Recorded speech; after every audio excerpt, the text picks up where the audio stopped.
Hi, it's Tony Robbins. Happy New Year. Listen, how's your new year coming out so far? I know it's early. It's January 15th, and I thought I'd send you out this little video message because you know what that day means, don't you? January 15th is the cutoff. Statistics show that 95% of the people that actually made a New Year's resolution have already broken it by today. And that's if you even made a resolution. Now, if you're the exception to that, I'm thrilled for you, and I support you, and I say keep rocking it. But if you've missed, maybe I could drop you a quick little message or two here that can help you not only recover, but get way beyond just making some New Year's resolution and make some real lasting change in your life. I mean, think about it. Most people don't even make a resolution anymore. Why? Because they've made them from years and years and years, and they know they're not going to follow through. So after a while, who wants to disappoint yourself? Who wants to be upset with yourself? Why even bother to set a new standard for this year? You know it's going to be the same as last year. If you're the kind of person watching this right now and you've actually opened this email and you haven't shut me off already, then obviously that's not you. So the question is, what is it that makes us even want to make a resolution? I mean, it's an interesting question. Why is it at the beginning of the year we have this tradition? But it goes beyond tradition. It's something inside of us that makes us want to make things better. And I think part of it is the calendar gives us this idea that we can have a fresh start, that we can start from fresh and have this great victory. And it's really, the calendar itself is quite arbitrary. It's wonderful to use it, but if you didn't use it effectively, let's use the calendar to serve you today. Let's just see, what does it really take to make this thing happen? Because there's no denying that inside of you, the only thing that's going to make you happy in the year ahead and the decades ahead is going to be having you have an experience where on a regular basis, you feel like your life is making progress. If there's one thing I teach, and I want to remind you of it, it's really simple. Getting things is not going to make you happy. That's good news in a tough economy. It's a good reminder. It doesn't matter what you get. Doesn't matter whether it be money or opportunity. All those things might excite you for the moment. Even a relationship, as magnificent it may be, might be exciting for a while. But if you don't keep growing, that relationship isn't going to stay exciting. So the secret to real happiness is progress. Progress equals happiness. And if we can make progress on a regular basis, we feel alive. And that's why at the beginning of the year, we get this thing like, okay, I can have this fresh start. I could really do what my soul desires. I could expand. I could grow. I could improve. I could change. Or maybe better than change, I could progress. See, think about that. Progress is an aliveness to it, doesn't it? You don't have to work at changing. People say all the time now, well, I'm working on changing. Don't worry about it. You don't have to work on changing. Change is automatic. Your body's going to change whether you want it or not as the years go by. And no matter how hard you work, there's going to be some changes going on there. The economy is going to change no matter what you want it to do. The weather is going to change. Relationships are going to change. Everything in life is always changing. We don't have to work on change. Change is automatic, but progress is not. So if you want to make real progress, then you really got to look at your life in a different way. You got to say, I got to take control of this process and not just hope it's going to work out like people do who make a resolution. Because really, isn't that what they're really doing at the beginning of the year? They're saying, well, here's my resolutions for the year, and they really basically tell you their wishes. It's their wish list. It's what they hope it all comes together. And then they call it a resolution, but they don't know what a resolution is. When you resolve something, to have a resolution is to resolve it. When you've resolved, this is how it's going to be. That's when you cut off any possibility except the thing you've committed to. It's like the old adage, if you want to take the island, you burn the boats. Because when you burn those boats, there's no going back. You're going to find a way to make things work. And most people, they're stating what they hope will come together. And if it doesn't happen, then they're disappointed, but they're not too disappointed because they're not too vested. What does it take to successfully create a lasting change in your life? To not only have a New Year's resolution you follow through on, but really have a lasting change? Well, the first step for lasting change is very much like making a New Year's resolution. Fundamentally, it's the same. The first step is you got to have a vision for what it is you really, truly want. Not what you think you want or what you should have. I mean, what are most people's New Year's resolutions? I'm going to stop eating sugar. I'm going to stop smoking. I'm going to lose 10 pounds. The problem with that is it's not very inspiring for most people. It's not telling you what you're going to get. It's only what you're not going to do. And it's kind of hard to have you move forward with that. A vision is about what you're here to create. A vision that really works is one that excites you. If you say, well, my resolution, my goal, my outcome for this month, this week, this year is to lose X number of pounds, that's okay, but it's not very compelling. It has to be a compelling vision. It's got to have something that has the power to pull you, not something you have to push yourself to do. Those are two different kinds of motivation. Push requires willpower, and willpower never lasts. What will last is pull. Having something so exciting, so attractive, something you desire so much that you have a hard time going to sleep at night and you get so up early in the morning to rock it and take it to the next level. That's what you're looking to create. And that isn't easy to get. But one of the reasons we do seminars and events and we say, why do that? Why not just read a book or something? Is because when you get in an environment where you're with people that are being put in a peak state, like when you're going to a sporting event, if you watch a sporting event at home, it might have a certain level of excitement. But when you're in a stadium with 50,000 people, suddenly it has a whole different level of intensity. And we feel that. And the bottom line of our follow-through comes down to our emotional intensity. In a different state of mind, you're going to come up with a much better and a more exciting vision than if you're sitting on the couch going, okay, what are my new resolutions for this year? And you're doing it the morning after the new year has started and you're a little inebriated. And the football game's on in the background. Probably not going to have the power of focus there. Probably not going to have the power of the energy to create something that's going to pull you for this year. And you got to do that. So it's got to be a vision that's compelling. Something that it's going to be a gift to make sure that it happens. And also, along with that compelling vision, you got to have strong enough reasons that you're going to follow through when the going gets tough. That's one of the biggest things missing for most people. They say, this is what I want to do.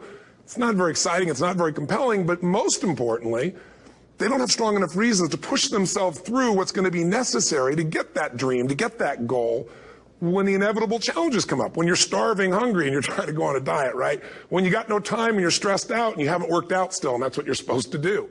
When the economy gets tight and what you thought you're going to do doesn't work, and so you give up on the goal instead of finding another way to get there. You don't let the fear take you over if you've got strong enough reasons. Those reasons can be positive, or those reasons can also be negative. They can be, if I don't do this, this is going to cost me. And if I do this, this is what I'm going to gain in my life. Reasons come first, answers come second. If you get a compelling vision and you got strong enough reasons that will push you through the tough times, you're going to do things other people don't do. Instead of collapsing, even if you get off target, you won't go, oh, I blew it. You'll get right back on target, make the change, make things happen. And I know you've done this in many areas of your life. Just think about it again. I'm not teaching you something really new here today.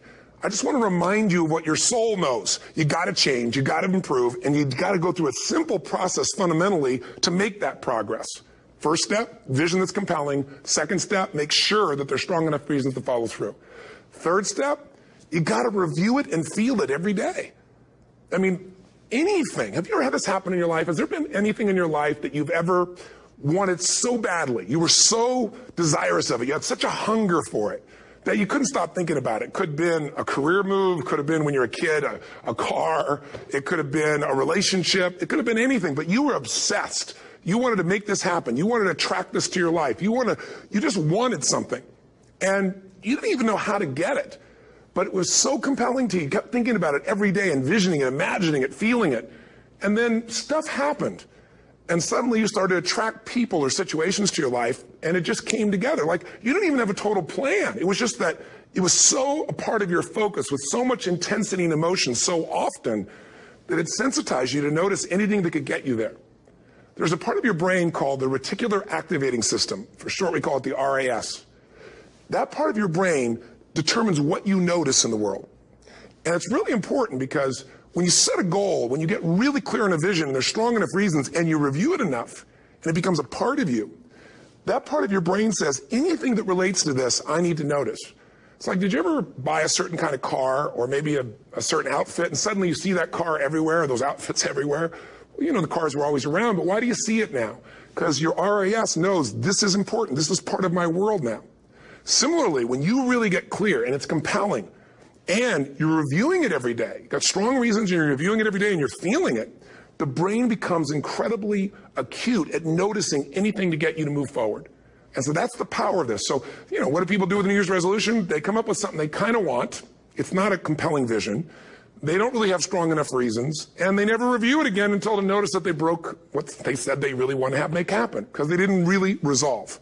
If you resolve, you got the vision, it's compelling, you review it daily, and you feel it, you envision it, and you experience it. Simple as it sounds. Now, ultimately, what is this really about? Ultimately, if you're going to have lasting change in anything, you're really talking about just raising your standards. I always tell people, if you want to know how to change your life, I give it to you in 3 words, boring as it sounds: raise your standards. And what does that mean? corny as it sounds. Raise your standards. Oh, thank you for the breakthrough thought, Tony. I'm glad I wasted my time watching this little email with you. But think about it. Lasting change is different than a goal. You don't always get your goals, but you always get your standards. Maybe it would help you is to think about it this way. I try to explain standards to people with a different set of words. Think of it as everybody in life gets their musts. They don't get their shoulds. Like, think about it.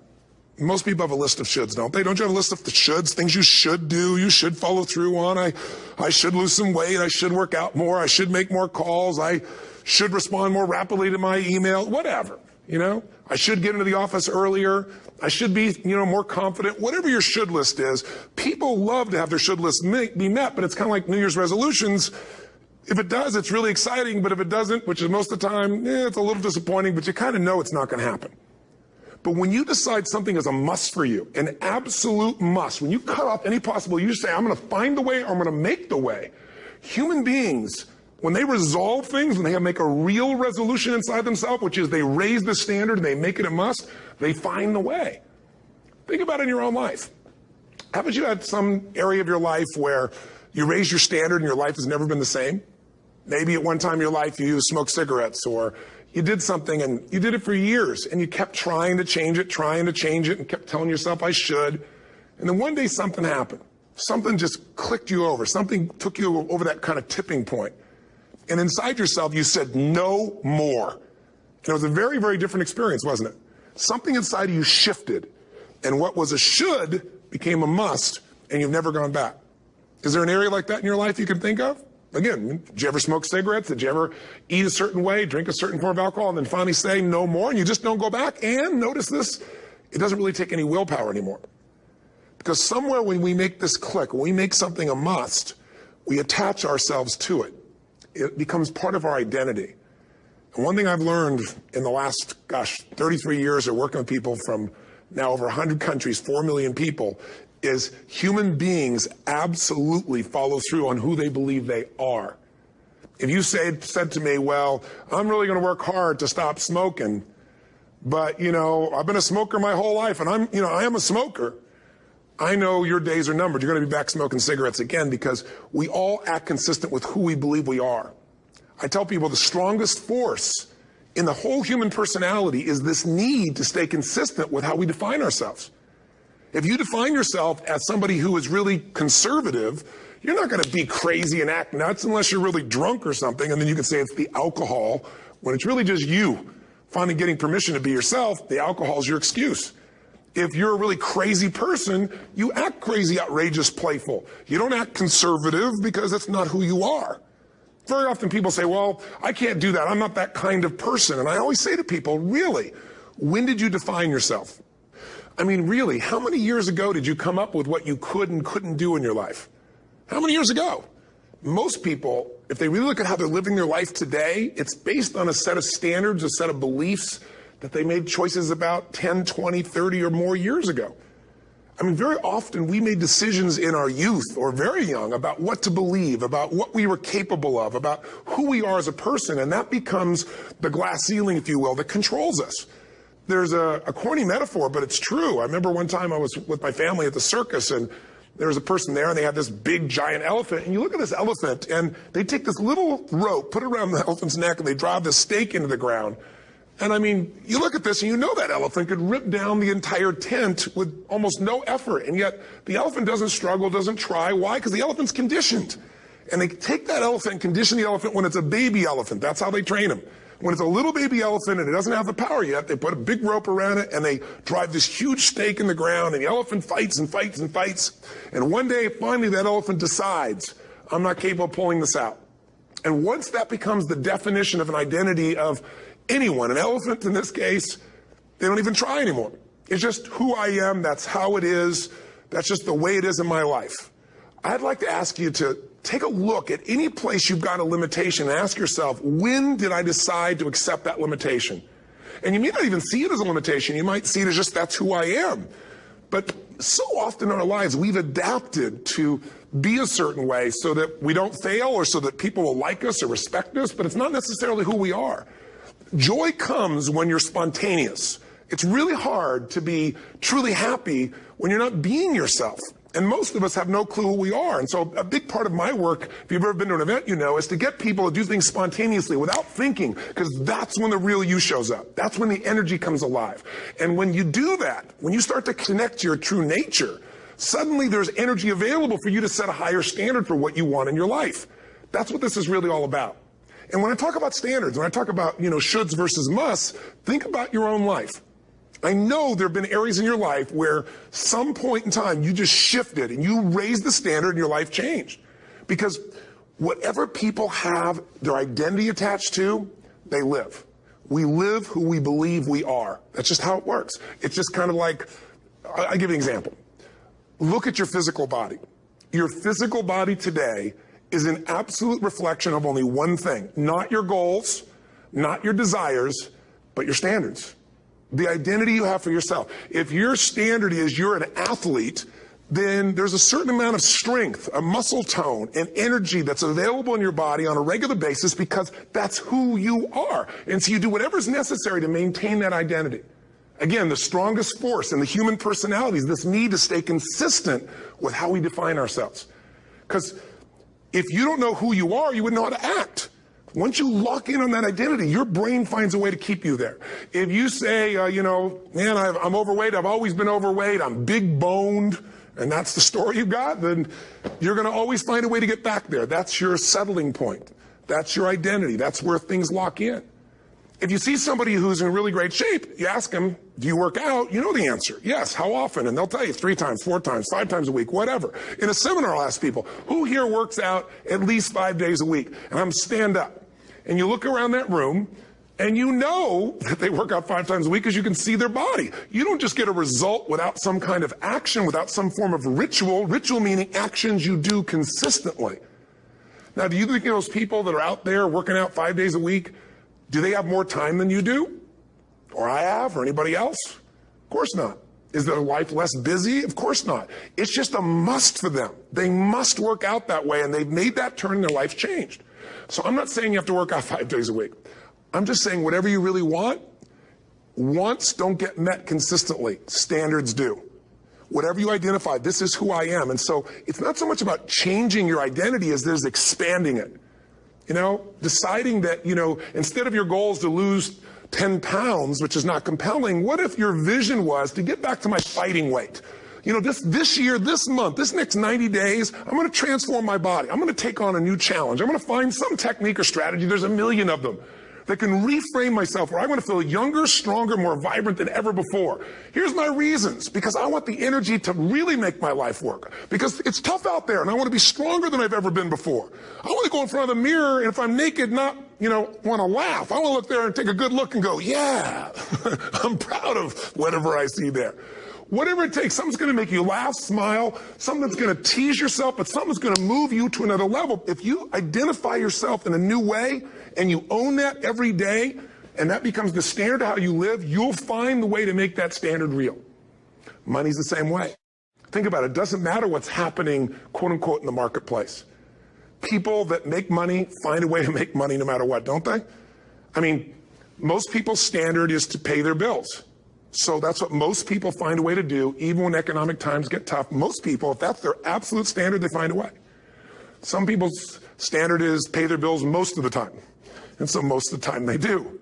Some people's standard is not just to pay their bills, but to take care of their family and maybe even some of their friends. And they find a way. In fact, you know, some people may be in a family where they don't have enough money. They barely have money to pay their bills. They work their guts out.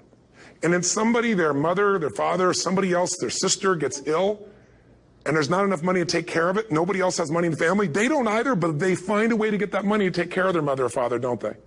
And pay their bills. They never could do it before. Why?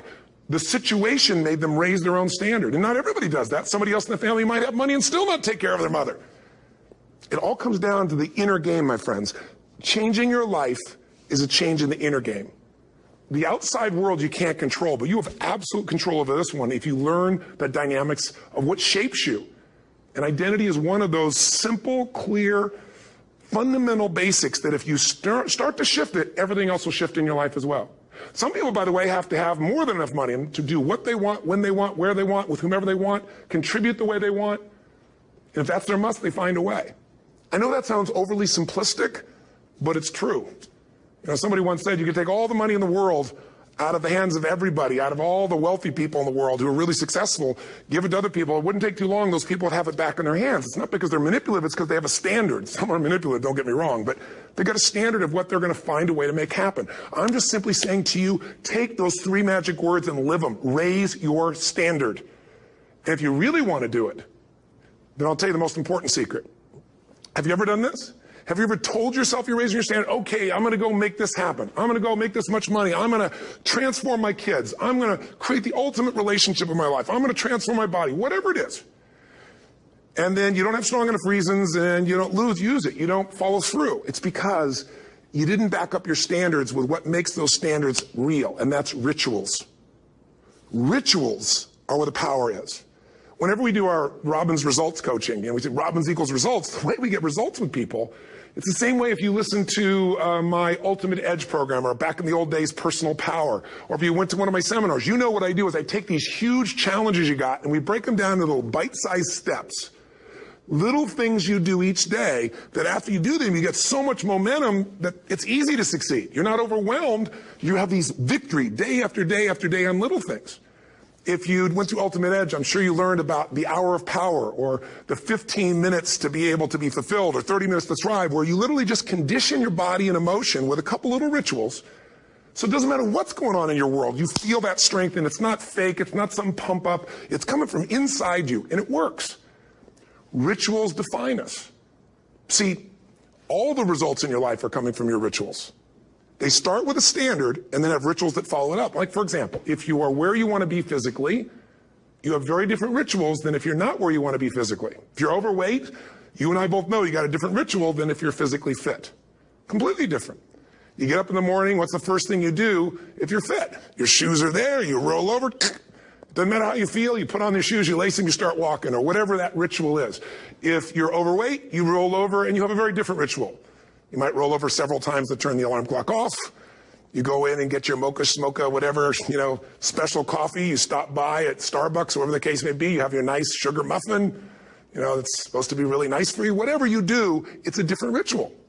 If you have a great, passionate relationship, you have very different rituals in how you come home than if you have a lousy relationship. When you come home and the first thing you do is you're tweeting somebody, or you're emailing, or flipping on the news, or you don't even come home. What are the rituals? Whenever I study people that are successful, what I look for is what's the standard they hold themselves to, and then what are all those little rituals that add up? Because think about it. Success and failure are not giant events. They don't just show up.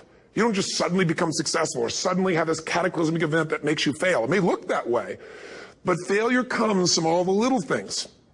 It's failure to make the call. It's failure to check the books. It's failure to say, I'm sorry.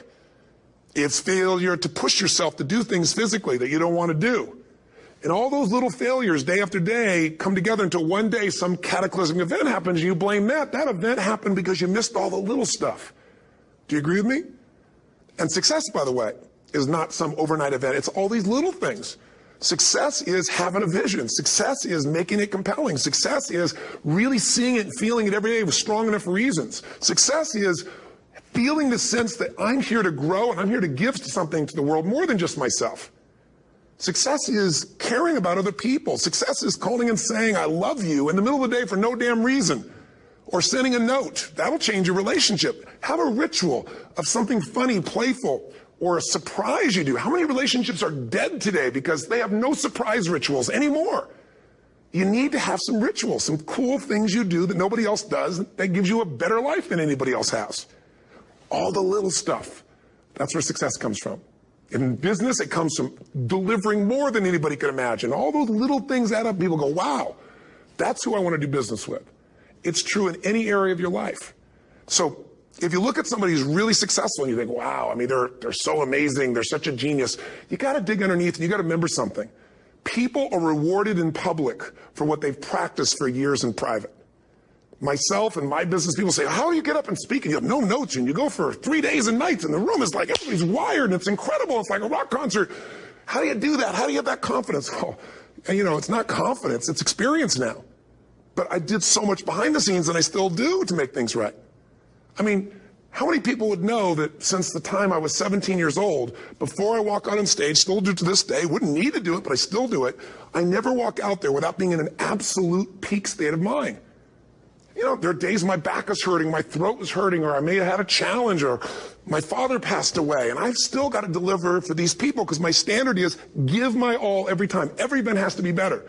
Talk to anybody who's been to our events for 5, 10 years, some of our trainers, and they'll say, I don't know how he does it. He always finds a way to make it better. That's not an ego thing. That's a standard in me. I have to find the way. And my ritual, though, is I prepare, I think, I gather new information, I figure out how to put something across better. What do people need? I spend time with our customers. I see what's going on. And before I get on stage each time, I have this little ritual to put myself in a state of mind.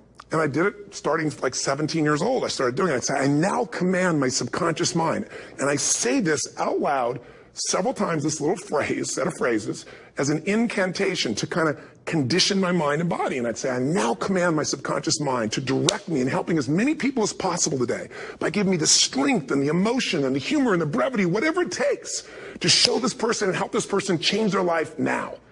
And I started out with a person when I worked with people one-on-one, and I would do that for 45 minutes driving in my Volkswagen to go serve and coach somebody for the first time. Now I don't say that person, I say these people, and I can go out in a room of 10,000 people and deliver for 50 hours, and I do it every time I come back on stage. It's a ritual to go into peak state. Peak states don't just show up, they don't interrupt you. Great ideas don't interrupt you, you gotta pursue them. I talked to Michael Jordan, I'll never forget, at the peak of his career, and got to watch his final game, saw him backstage and spent some time with him, and it was a pretty exciting time. He was the greatest basketball player I think that ever lived and has ever lived. And I asked him, I said, you know, what sets you apart, Michael? You know, what is it? And is it God-given talent, ability, skill? What is it? And he said, Tony, you know, he said, I can shoot you straight, and you know it's not, you know, me trying to act humble. He goes, I have a lot of talent, a lot of God-given talent, a lot of skill. I've worked really hard. But he said, really, it's my standards. He said, every day I demand more from myself than anybody else could humanly expect. I'm not competing with somebody else. I'm competing with what I'm capable of. Magic formula. Because most of us lower our standards. Why? Because who you spend time with, my friends, is who you become. One of the biggest reasons I started going to seminars when I was like 17 is I had nobody around me as a great role model. I could read about somebody, but being around people, being in that environment was very different. Finding a way to go to work with someone who lived that standard of life was very different. You get around people with low standards and you compete with it. You don't need to compete with it. It's like, okay. I mean, remember Jerry Springer? I don't know if he's still in the air, but you know, I remember he used to get people on the show and I thought, where would he find these people? And why would people watch? I'll tell you why they watch. They watch these people and go, my life's still pretty darn good compared to that person. Look at them. You don't have to change your life. All you have to do is find somebody with a lower standard and you'll feel good about yourself. But if you feel that good feeling, it's an illusion. The only thing that's going to make you happy, my friend, in this year or any other, is to step up. It's to raise the standard. It's to discover what you're capable of and feel that incredible power of pushing through whatever's holding you back and get to the other side of more of your true self. That's what this game's all about. And look at the best of the world in anything. Tiger Woods, what's his vision? To win golf tournaments? No, to be the best that ever lived. That's his goal. That's his vision. But here's what's interesting. He backs it up with rituals. If you just have a vision and you don't have the rituals, stop lying to yourself. His rituals are, he started doing things nobody did before. He went and started lifting weights. Golfers lifting weights? No way. He went out and he changed his swing when he was the best in the world because he realized in order to be the best that ever lived, he was going to have to change his swing. If you know anything about golf, you don't change your swing when you're the best.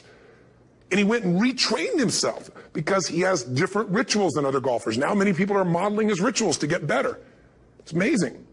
You know, you look at somebody like Michael Phelps, the 2008 swimmer, won 7, only 2 people, I think, in history, if I remember correctly, that have gotten 7 gold medals in one session. And here's a guy, he's got number 6 under his belt, and he's exhausted, and he's going in for that final swim. I'm sure you remember. And how does the guy win? By 1/100th of a second. Do you think that was some massive skill that got him over the top? Or was it a standard that says, this is who I am? I am the champion. And no one is taking this from me. And somehow in those final milliseconds, 1/100th of a second, he pushed himself just beyond his competitor. But you know about Michael Phelps? What allowed him to be able to push beyond that moment is his rituals. Go study the guy. Most people who swim have these unbelievable workouts. He does 2 and 3 of those workout sessions a day. All the other swimmers in the beginning thought he was insane. You're going to overtrain, you can't do that, it's not physically possible. But he had a standard and the rituals to back it up. So here's my final message to you, because I've gotten carried away. I thought I was going to send you like a 5-minute message, but as you can see, there's no script here. It's just me going a little crazy with you. But I want to really see you get what you want this year. Don't let this year be like last. And if last year was great, still don't let it be that way. Raise the standard. If your life is perfect and extraordinary, you darn well know you're not going to be happy unless you keep making it better. That's what makes us feel alive. It's not what we get that makes us happy. It's who we become and what we're able to give because we become more. That sense of contribution is what creates the deepest meaning. So here's my assignment for you if you want one. If you want to go from conversation to some action, here's a simple thing to do. What's an area of your life right now that you really want to improve? What's an area that's important to improve? If your body's great, how about your career? If career's great, how about your relationships?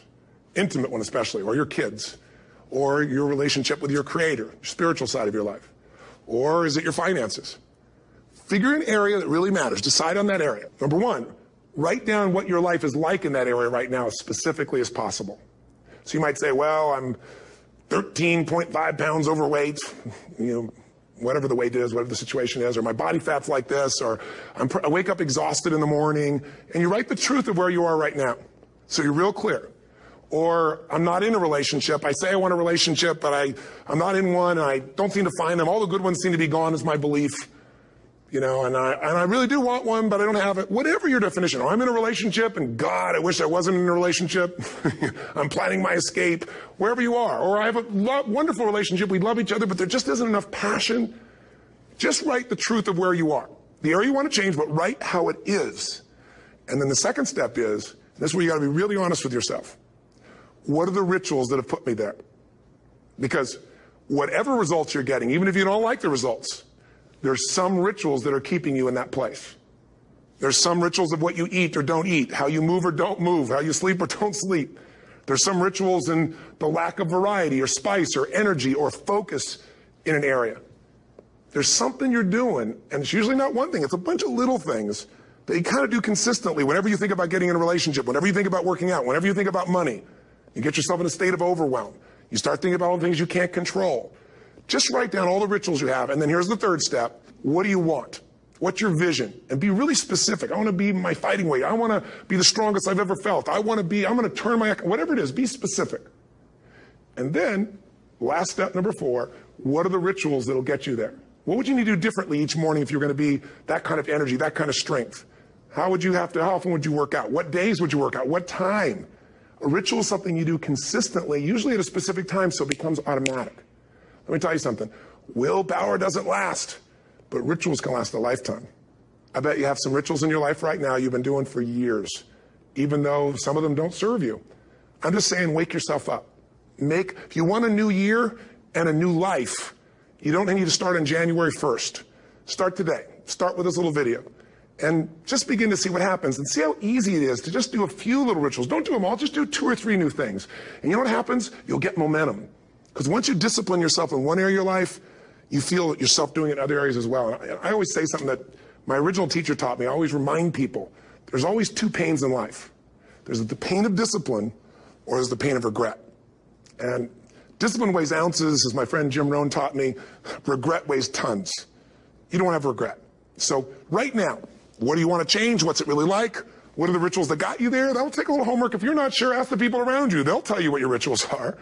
What do I really want in depth? What are the rituals that'll get me there? And then get yourself to start a few of those actions and lock them in place. If I can help you in any way, we're here as a company to support you. Come have an event with us. Come to Unleash the Power Within or Mastery University, or get a coach. You can get a free coaching session if you call our company and click on something on this. We'll probably have something on it, or get a product. Or don't do anything with us, but do something with somebody, starting with you. If you make the changes in yourself, you're going to be proud this year, and no amount of money or accolades from other people can mirror the feeling of being proud of knowing you've taken back control of your life, or you've taken a great life to another level. Because once you do that, you have something you can give other people, whether it be your kids or your friends or your family. And ultimately, that's what life's about. So thanks for listening. I don't know how long I went here, but I hope this has been helpful for you. I just thought it's a new year, and I want people to be able to truly create a new life. And until I see you again, hopefully soon, or gets a chance to meet you, live strong and live with passion. And of course, God bless to you. Happy New Year.